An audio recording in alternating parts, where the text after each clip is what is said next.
You know there are a lot of rumors out there right now, and you would like to address them head on, so I'll give it to you. Go ahead. I have to, yeah. Welcome to MsMojo, and today we're examining the most shocking times famous faces saw their careers take a drastic nosedive after an interview. We'll explore what happened in the chat and the negative outcome on their jobs.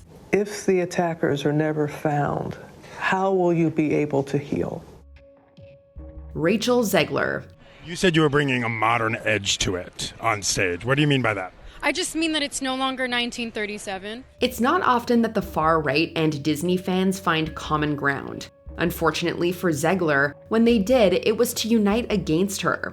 After coming on the scene with 2021's West Side Story, Zegler was cast as the lead in 2025's Snow White. However, when talking about the role with Variety at the D23 Expo, Zegler drew the ire of some. Many look back fondly on Disney's first ever animated feature, regardless of some problematic themes in the modern era. Zegler heavily criticized the original film and also appeared to condemn the idea of women dreaming about love, instead choosing to promote female leadership. Zegler's words, mixed with other controversies, vastly damped excitement for the film. She's not going to be safe with the prince, and she's not going to be dreaming about true love. She's dreaming about becoming the leader she knows she can be. Vanilla Ice. In 1990, he was everywhere after the success of Ice Ice Baby. But by the end of the decade, Ice's popularity had dwindled after a string of unsuccessful songs and an incident where he threatened someone experiencing homelessness. That year, Vanilla Ice was invited to the MTV show 25 Lame.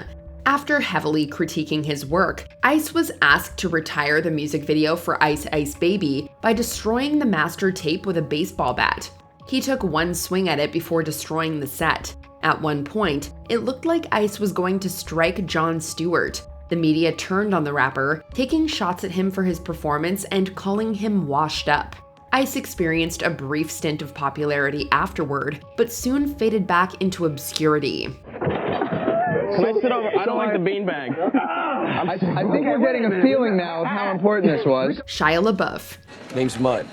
Mutt Williams. Mutt? Yeah. What kind of name is that? It's the one I picked. You got a problem with it? In 2008, he was set to garner great acclaim when he was cast in Indiana Jones and the Kingdom of the Crystal Skull. However, when the film was critically panned, LaBeouf was asked about the experience. In an interview with the Los Angeles Times, he talked about his disappointment with the outcome and was upset about letting fans down. Years later, however, LaBeouf said he regretted his previous comments, as it caused a rift between him and Steven Spielberg. In 2016, in an interview with Variety, the actor changed track once more. He spoke about dreaming of working with Spielberg, but finding that, when the dream finally came to fruition, the experience was overall negative. The duo hasn't worked together since, and LaBeouf developed ill repute in the industry. Sean Connery. Not the worst thing to slap a woman now and then. As I remember, you said you don't do it with a clenched fist, it's better to do it with an open hand. Yeah, remember that? Yeah. Seen by some as the best James Bond ever, Sean Connery has also been deemed incredibly problematic due to his comments about domestic violence towards women. After several interviews over the years where Connery admitted to being violent himself, in 1987, he sat down with Barbara Walters for ABC. She brought up his previous comments, and Connery stood by what he said. Later on, Connery would claim the interview was out of context. While he didn't see his career fall too much at the time, the incident returned to haunt him by the time he retired, and he had to cancel media appearances due to the backlash. Every so often, the Walters interview comes back into focus, and Connery's legacy becomes more tarnished. You think it's good to slap a woman? No, I don't think it's good. I think it's bad? I don't think it's that bad. I think that it depends entirely on the circumstances and if it merits it. Yeah. Glenn Hoddle. They are stating that I've come out and said that people disabled and handicapped are being punished for their sins. Being an English football manager is a huge opportunity. In 1996, former midfielder Glenn Hoddle was given the prestigious role. Yet in 1999, he destroyed everything during an interview with The Times when he defended his relationship with faith healer Eileen Drury and his beliefs. Hoddle implied that disabled people are, quote, being punished for sins in a former life. He was widely condemned, with the public overwhelmingly calling for his firing, and a few days later, Hoddle was sacked as England manager. While he had several other managerial jobs and punditry work after, he never reached quite the same level of prestige again. I've never said that. Or that their disability might have something to do with something they did in their previous lives. Well, I don't know about that. John Rocker. Asians and Koreans and Vietnamese and Indians and Russians and Spanish people and everything up there. How the hell do they get in this country? In 1999, he was living the high life as a relief pitcher for the MLB team, the Atlanta Braves. However, an interview with Sports Illustrated soon showed the world Rocker's true colors. On top of picking on colleague Randall Simon, as well as New York City and their baseball franchises, Rocker also took aim at foreigners and the LGBTQIA+ community with insults and slurs. It was a mess and a PR nightmare for the Braves and the MLB as a whole. As such, the baseball authority suspended the pitcher for a month and fined him. He was traded in 2001 and spent the next few years bouncing around teams and making more controversial statements before retiring. Ladies and gentlemen, the most hated man in New York City right now, I'm not speaking about myself, is definitely Atlanta Braves relief pitcher John Rocker. Giuliana Rancic. I love Zendaya's style, and I love when she has the little hair. She just had it. On top of co-anchoring E! News, Rancic was a major contributor to the show Fashion Police, which focused on celebrity fashion. Well, in 2015, Rancic took aim at Zendaya, who was 18 at the time. Rancic evaluated the actress's choice to wear dreadlocks to the Oscars, making some very heinous remarks we won't repeat here. They drew gasps from the crowd, and even Zendaya herself couldn't let Rancic go unchecked. She responded with a thoughtful and blistering critique, calling out the reporter for her ignorance and racism. Rancic apologized on social media, and in an interview with Access Hollywood, claimed her joke was taken out of context. The reporter was forced to step down from her E! News role before she returned briefly in 2018. Roy Keane. I had to do the game 4-1. What did they want me to say?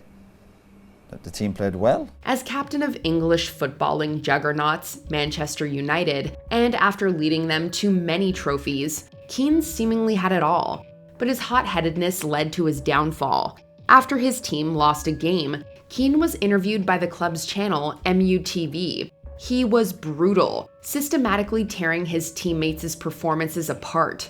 The criticism was so bad that MUTV was ordered to destroy all footage.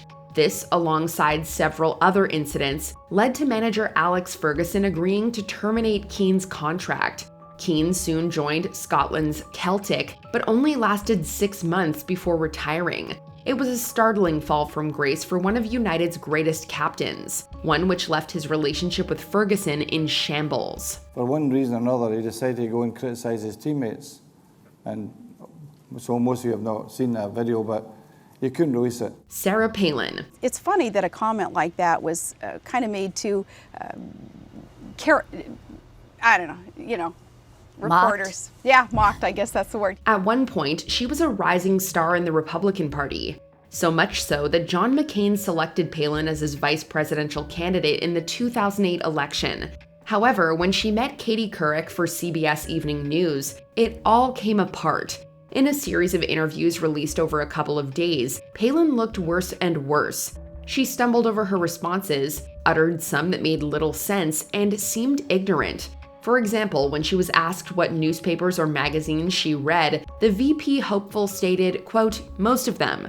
The baffling series drew further mockery when Saturday Night Live parodied the incident. With her poll numbers dropping, some Republicans called for Palin's resignation, but she stayed and the party lost the election. What was the dynamic after? Well, on a human level, I felt bad for her because she was clearly struggling. Jimmy the Greek Snyder. Hey, we need to get more black coaches, don't you?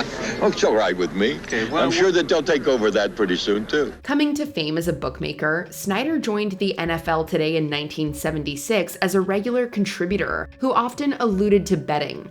In 1988, he was interviewed by WRC-TV in celebration of Martin Luther King Jr.'s birthday. However, it soon went off the rails when Snyder made some abhorrent, racist comments about African American athletes. People were outraged, to say the least, and CBS swiftly fired Snyder from the NFL Today. Subsequently, Snyder sued the broadcaster for wrongful dismissal, citing age discrimination, defamation, and breach of contract, but ultimately lost the case. While we deplore the incident this weekend, we are saddened that our 12-year association with Jimmy had to end this way. Joaquin Phoenix. Today, Joaquin Phoenix is a multi-time Oscar nominee and winner, but in 2009, his career was in a very different realm after appearing on The Late Show with David Letterman. Is there something wrong? I can't be the first one to make you feel weird about it. No, I guess not. Wearing sunglasses and a big bushy beard, Phoenix mumbled awkwardly through the discussion, causing the host to take verbal shots at him. What can you tell us about your days with the Unabomber?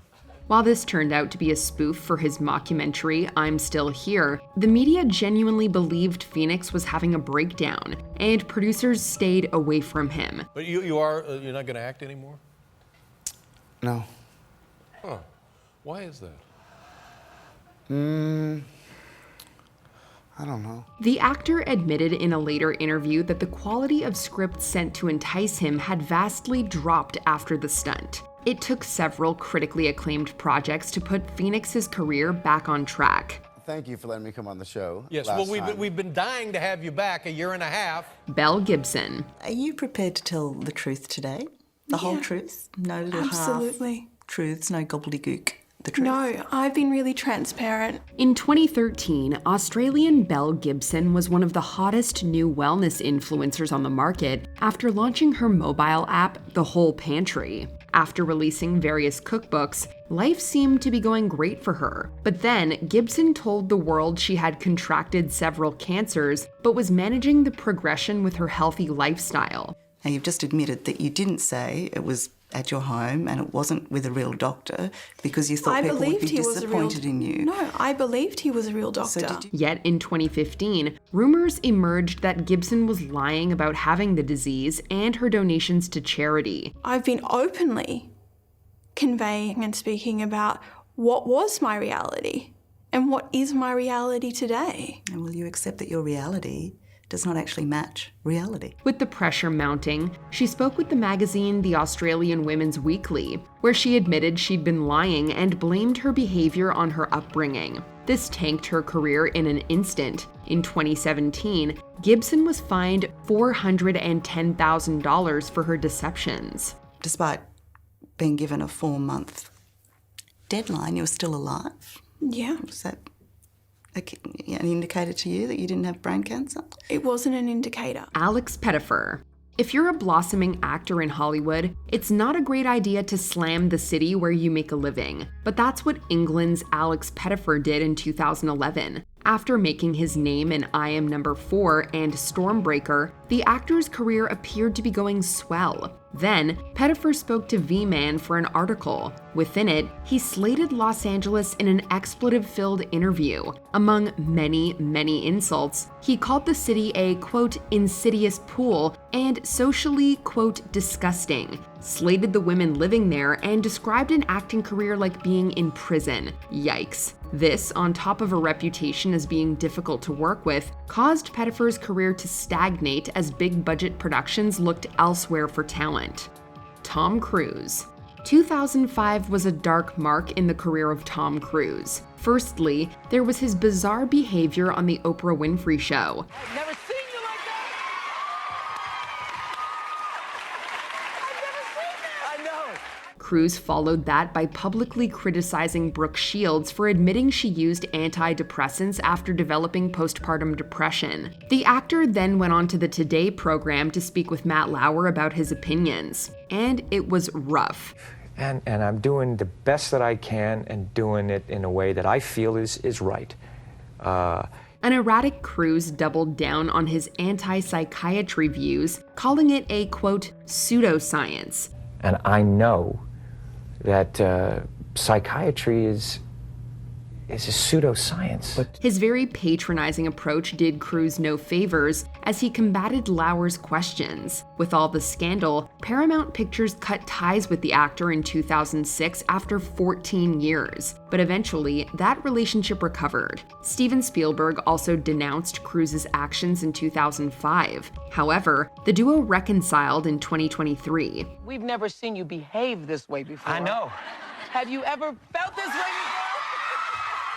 Piers Morgan.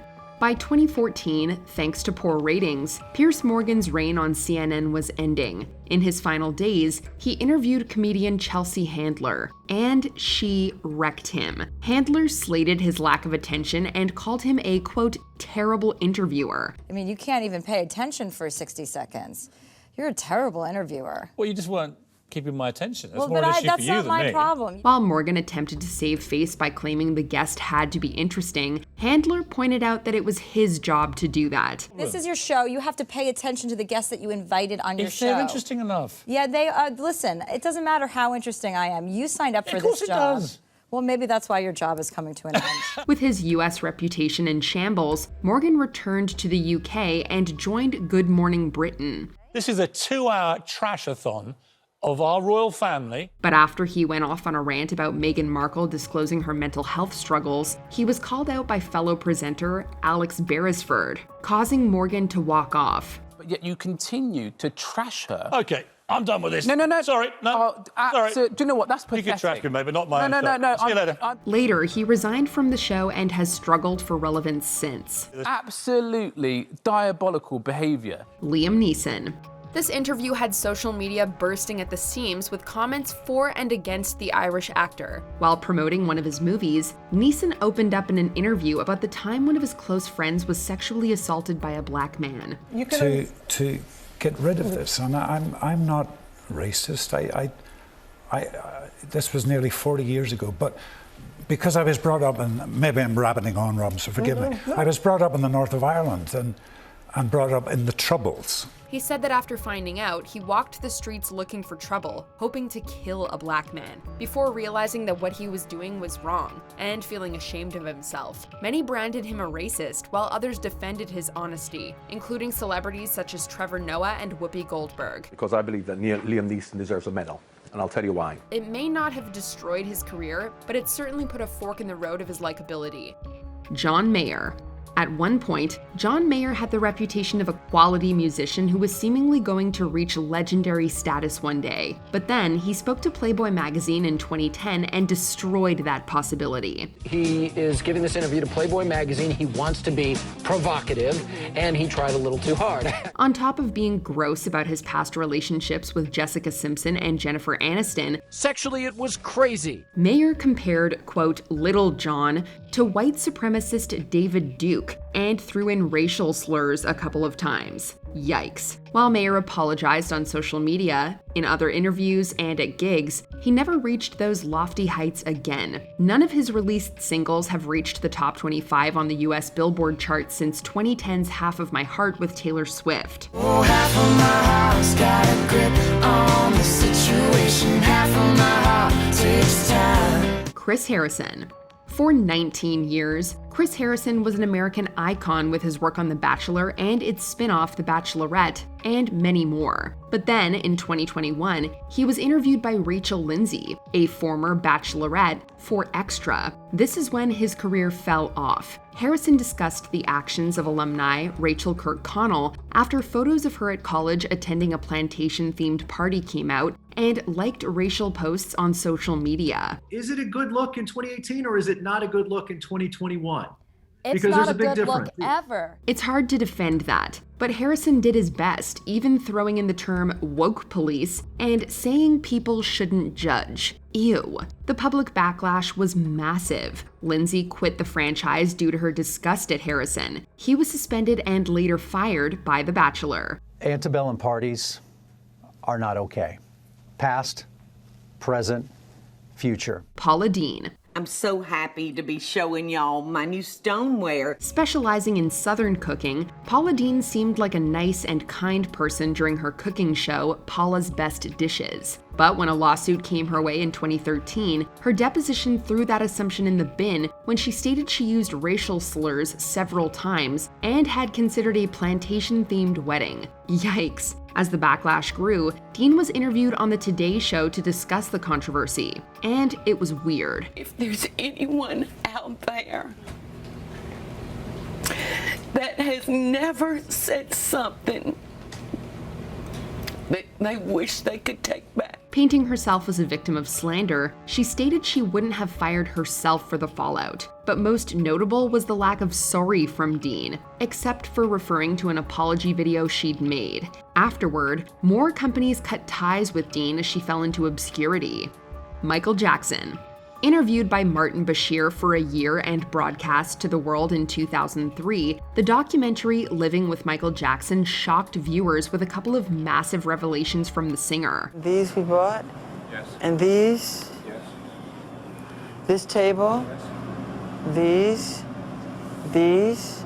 Firstly, Jackson spoke about the abuse he sustained at his father's hands when he grew up. But then, the Thriller performer stated that he had had sleepovers with children in his bedroom, but he emphasized that nothing untoward happened. When Gavin was there, he talked about the fact that he shares your bedroom. Yes. Can you understand why people would worry about that? Because they're ignorant. The backlash was massive from the public. This brought to life the infamous trial of the People vs. Jackson in 2005. While Jackson was acquitted on all counts, the damage done to his reputation was permanent. On top of that, he faced bankruptcy from other lawsuits before he passed away in 2009. Black people were called colored people because we come in all colors. From very white, as white as my hand, to very dark. Lance Armstrong. Seen as a hero for facing cancer and becoming a dominant force in professional cycling, Lance Armstrong was beloved and one of the best athletes ever. But then, the rumors that he had had all his success on the back of doping began to emerge. In 2012, the United States Anti-Doping Agency stripped him of all his wins since 1998. While he denied it, Armstrong was then interviewed by Oprah Winfrey in 2013. Yes or no? Did you ever take banned substances to enhance your cycling performance? Yes. Here, the former legend told the truth and admitted his cheating, but denied allegations he had forced teammates to dope and bribed officials to hide his test results. Did you ever blood dope or use blood transfusions to enhance your cycling performance? Yes. Afterward, brands such as Nike canceled contracts with him, reportedly costing Armstrong millions of dollars. Did you ever use any other banned substances like testosterone, cortisone, or human growth hormone? Yes. Billy Bush. While not an official interview per se, we're going to allow this Access Hollywood footage due to how notorious and career-ruining it became. It was actually captured before presenter Billy Bush and Donald Trump were able to cruise into a TV studio to do some filming. And while they were unaware that their microphones were on. I moved on her, actually. You know, she was down in Palm Beach. I moved on her, and I failed. I'll admit it. Whoa. I did try and she was married. Huge news there. While on the bus, they riff about Trump's sexual escapades, which include groping women, and discuss how power can give you free reign to do whatever you want. I better use some Tic Tacs just in case I start kissing her.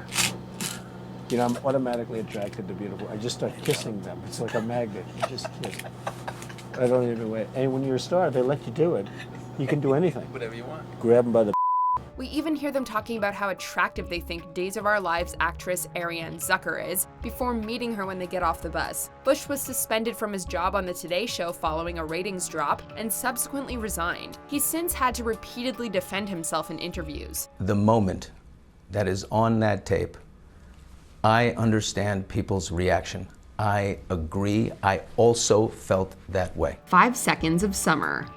If you're a band, being interviewed by Rolling Stone magazine is a big, big deal. So much so that it can be easy to get carried away with trying to sound overtly rock and roll. And that's exactly what happened with the band 5 Seconds of Summer. In a 2015 interview, the band did everything from compare themselves to the Beatles to dismissing or insulting the American Music Awards, Justin Bieber, and their female fan base, also known as most of their fan base. They were criticized for their comments and for generally sounding like narcissistic prima donnas. It probably didn't help that they appeared naked on the front cover either. Paula Abdul. What do Idol fans have to look forward to this season, and what are you looking forward to seeing? Well, is that what it is? I was wondering, what is that? You know when you're under the influence, but you don't think you sound like you are? Well, there's a good chance that Paula Abdul knows what that feels like, at least in hindsight. In this 2007 interview, she's promoting the latest series of American Idol. While she would later dismiss the idea as lies, many viewers wondered if she'd had a few drinks or partaken in another type of stimuli. Delayed responses, bouts of laughter, this one has it all. You know what? They said, listen, any publicity is good publicity. You gotta learn to eat it up and embrace it and say, Seattle had the best delusional people. The interview went viral, becoming an inescapable part of Abdul's career. 2 years later, she left American Idol as a judge due to a dispute over wages, and dropped out of the public eye for a while. The Chainsmokers. Next up, we have another misguided attempt at sounding hardcore in a magazine interview, this time courtesy of the musical duo The Chainsmokers, who let it all hang out with Billboard. Everyone was making the same thing. And after a few years, it got really stale. And only a few people started breaking off from that and experimenting. When asked about their manic musical romps, they were all too eager to brag about their wild frat boy image and penchant for sleeping with as many girls as possible, even though they both had girlfriends. The two were heavily criticized and briefly became the talk of the musical world for all the wrong reasons. But we shouldn't hate on them too much, right? Like they said, quote, "We're just frat bro dudes, you know what I mean? Lovin' ladies and stuff." That's an actual quote, word for word. Prince Andrew. Deemed a car crash by many, this interview ultimately resulted in Prince Andrew stepping down from public duties for the royal family. Today, you've chosen to speak out for the first time. Why have you decided to talk now? When BBC's Emily Maitlis questioned him about his close ties to convicted sex offender Jeffrey Epstein, the prince's answer raised many an eyebrow. For starters, Prince Andrew straight up denied ever meeting his accuser, Virginia Roberts. I have no recollection of ever meeting this lady. None whatsoever. Despite photographic evidence to the contrary, there were other shocking answers littered throughout, like saying he didn't regret his friendship with Epstein as it presented him with useful opportunities. The interviewer is clearly unimpressed with his answers, much like pretty much everyone else who watched it. He has quite obviously conducted himself in a manner unbecoming, yes. Unbecoming? He was a sex offender. Yeah, I'm sorry, I'm being polite. Katherine Heigl. Heigl has long had a reputation for being difficult to work with, but a 2008 interview with Vanity Fair proved particularly damning when she criticized the movie Knocked Up, which she'd just starred in. She branded the movie, quote, "a little sexist," and critiqued the way in which it portrays women, which frustrated people, considering that she'd decided to be in the movie. A year later, she starred in the movie The Ugly Truth, which was widely panned as misogynistic. Who's this delightful creature? I'm your producer. I like a woman on top. As a result of the entire episode, already hesitant directors were given yet another reason to be cautious about working with her. I'm gonna be really honest right now, I'm not. I know I'm not. Yeah. I don't have to think about it. I'm not a rude person. I'm not an unkind or mean person. Jussie Smollett. There was a second person involved who was kicking me in my back, and then it just stopped. In 2019, the Empire actor stated he was a victim of a hate crime. Two men accosted Smollett with slurs before physically attacking him. Everyone was horrified at the details. But then, Smollett sat down with ABC's Robin Roberts for Good Morning America for an interview, and something seemed off. He refused to give law enforcement his phone. Days later, the apparent attackers came forward with accusations that Smollett had paid them to stage the attack. Turns out they were actually extras on Empire, a show in which Smollett starred. In 2022, the actor was sentenced to 150 days in prison and ordered to pay over $100,000 in restitution for the hoax. We are coming back with breaking news here in the trial of Jussie Smollett. You know we've been covering it. The jury has reached a verdict, and it is, at least for most of the counts, guilty for Smollett. Megan Fox. As a general rule, it's probably not a good idea to compare the director you're working with to Hitler. But that's what Transformers star Megan Fox did in an interview with British magazine Wonderland. Talking about Michael Bay's conduct on set, Fox compared the director to the Nazi leader, which was soon all over the media. Whoa, nice headers. You've got a high-rise double-pump carburetor. That's pretty impressive, Sam. Double pump? It ultimately resulted in her being fired from the Transformers franchise, but not by Bay. According to Bay, it was the franchise's executive producer, a certain Steven Spielberg, who insisted she be fired. She's since worked with Bay again on the Teenage Mutant Ninja Turtles films, which the latter produced, but Fox's notable roles have otherwise been few and far between since giving this interview. Hi guys, this is April O'Neil from Channel 6 News, and I am here in beautiful New York City on the first day of spring, and you know what that means. It is time to shed that pesky winter weight. Charlie Sheen. This guy has said and done some seriously shocking and controversial things in his career, but the reason he's on today's list may surprise you. The interview in question is his 2015 appearance on the Today Show, where he announced that he was HIV positive. They walked in the room and said, boom, here's what's going on. It's a hard 3 letters to absorb, you know?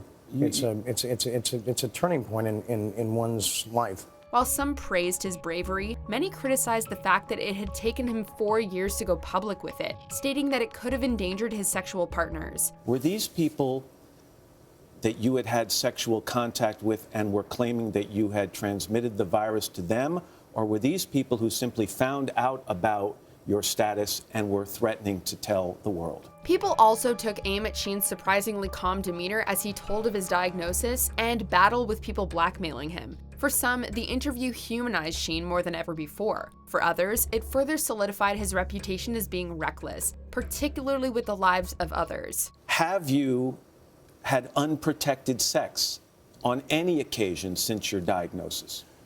Yes, but the 2 people that I did that with were under the care of my doctor, and they were completely warned ahead of time.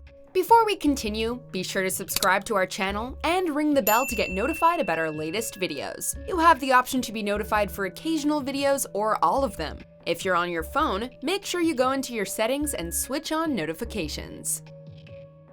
R. Kelly. Do you like teenage girls?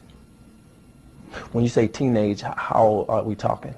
After years of rumors, a shocking video was released in 2002 showing the R&B singer abusing a minor. Even though he claimed it wasn't him, the case eventually went to court in 2008. Shockingly, Kelly was acquitted. Shortly after, he was interviewed by BET, and things quickly went south. While he tried to maintain he wasn't interested in anyone illegal, the damage was done. Another dire interview with Gayle King in 2019 after further allegations sealed Kelly's fate with his dramatic acting. After 2 trials, he was sentenced to a combined 31 years in jail. Most of this 20-year sentence will be served at the same time, as Kelly is currently serving a 30-year sentence for the New York federal conviction for sex trafficking and racketeering. Do you agree with our picks? Check out this other recent clip from MsMojo and be sure to subscribe and ring the bell to be notified about our latest videos.